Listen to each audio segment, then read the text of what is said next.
Assalamualaikum warahmatullahi wabarakatuh. Perkenalkan, nama saya Irfan Sanjaya. Saya dari Prodi Teknik Informatika. Di sini saya ingin mempresentasikan TIK bisnis e-commerce dan industri robotics.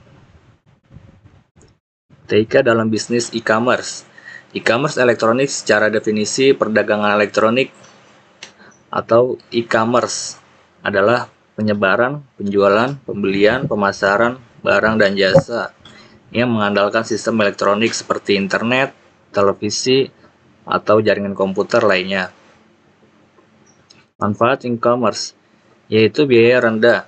Pembuatan toko online menelan biaya yang lebih rendah daripada toko fisik. Pemilik toko juga tidak perlu khawatir memikirkan biaya sewa gedung, gaji pekerja. Kedua, jangkauannya luas.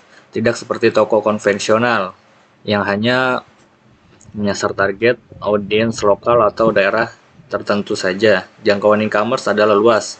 Pembeli dan berbagai wilayah, bahkan penjuru dunia bisa belanja di toko online.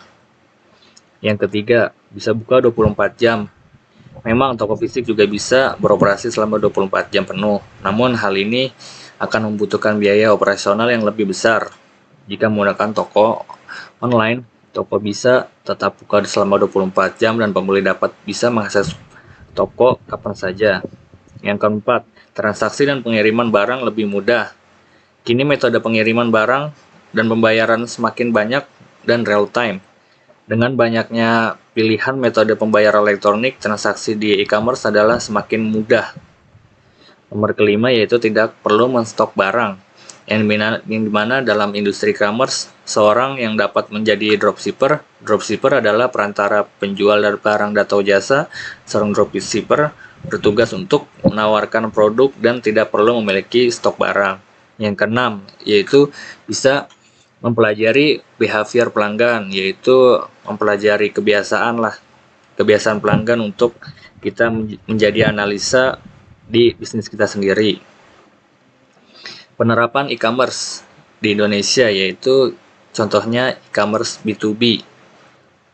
E-commerce B2B yaitu beberapa yang masuk dalam model e-commerce B2B adalah Ralali, MBIs, dan Electronic City.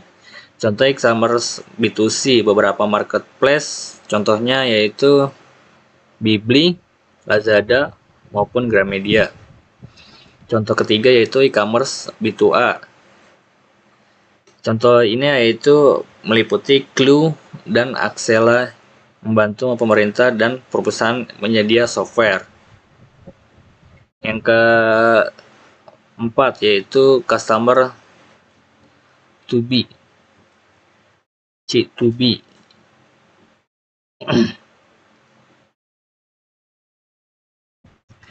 C2B yaitu website seperti Freelance, Upwork, dan iStock merupakan contoh dari model e-commerce Indonesia dengan model C2B.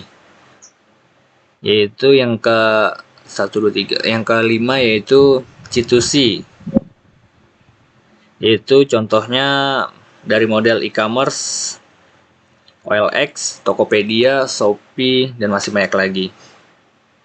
Dampak positif dan negatif dalam bidang e-commerce. Dampak positif e-commerce yaitu meningkatkan transaksi antar wilayah, yaitu salah satu kelebihan dari penggunaan e-commerce adalah bisa meningkatkan transaksi antar wilayah, yaitu dari wilayah lain ke yang kedua yaitu meningkatkan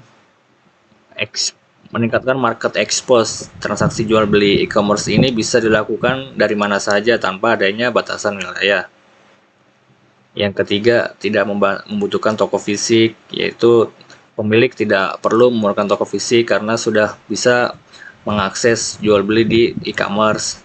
Yang keempat, bisa menjadi dropshipper, yaitu menguntungkan pemilik bisnis atau keuntungan kelebihan e-commerce bagi konsumen. Kelima, pengolahan usaha lebih mudah.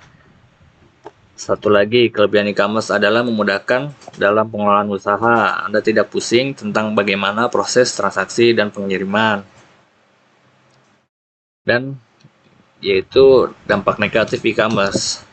Selain dampak positif, e-commerce juga mempunyai dampak negatif yang harus Anda waspadai, yaitu salah satunya masalah keamanan, yang dari mana data-data dan banyak banyak orang tertipu dengan penjualan jual beli online ya.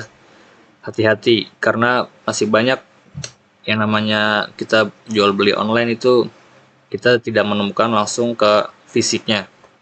Yang kedua, ketidaksamaan produk.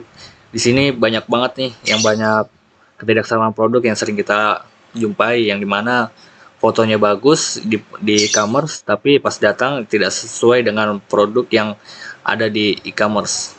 Yang ketiga, kerugian tidak terduga. Meski menawarkan keuntungan bisnis yang cukup menggiurkan, akan tetapi berjualan di e-commerce juga kita tidak tahu ya yang namanya kerugian.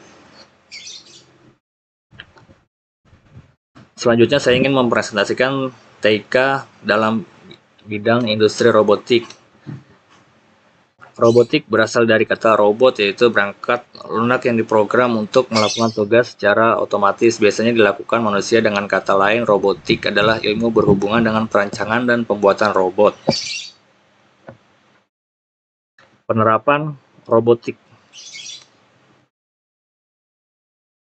Robot Sojourner, yaitu ini adalah kendaraan robot beroda 6, dapat digunakan oleh NASA pada tahun 1997, yang dilengkapi mata laser dan dapat mengakses sampel atmosfer dan tanah serta mengirimkan data dan foto ke bumi.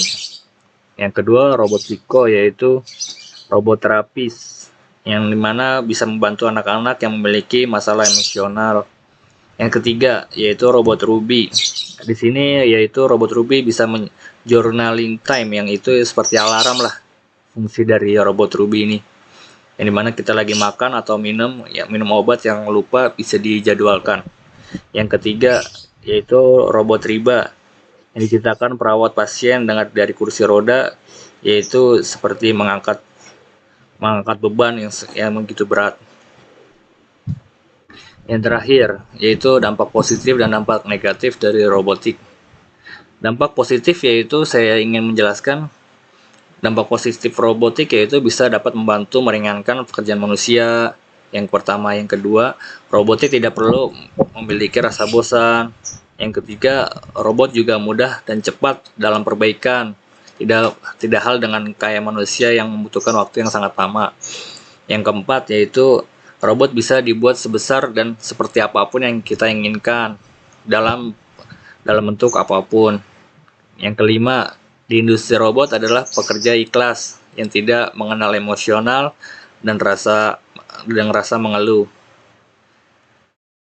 Dan dampak positif sudah saya jelaskan. Sekarang dampak negatifnya, yaitu manusia menjadi malas, nomor satunya. Keduanya, sempitnya lapangan kerja karena sudah digantikan robot. Ketiga, krisis energi karena manusia juga sudah perlu energi dan robot juga perlu energi lagi. Keempat, menumpuknya sampah, yaitu di mana robot menjadi tidak berguna, di mana kalau dia udah rusak dan tidak diperbaiki lagi dan ditimbun akan menjadikan sampah dan menjadikan global warming. Dan sekian itu saja dari saya, kurang lebihnya mohon maaf. Wabillahi taufiq wal hidayah. Wassalamualaikum warahmatullahi wabarakatuh. Dan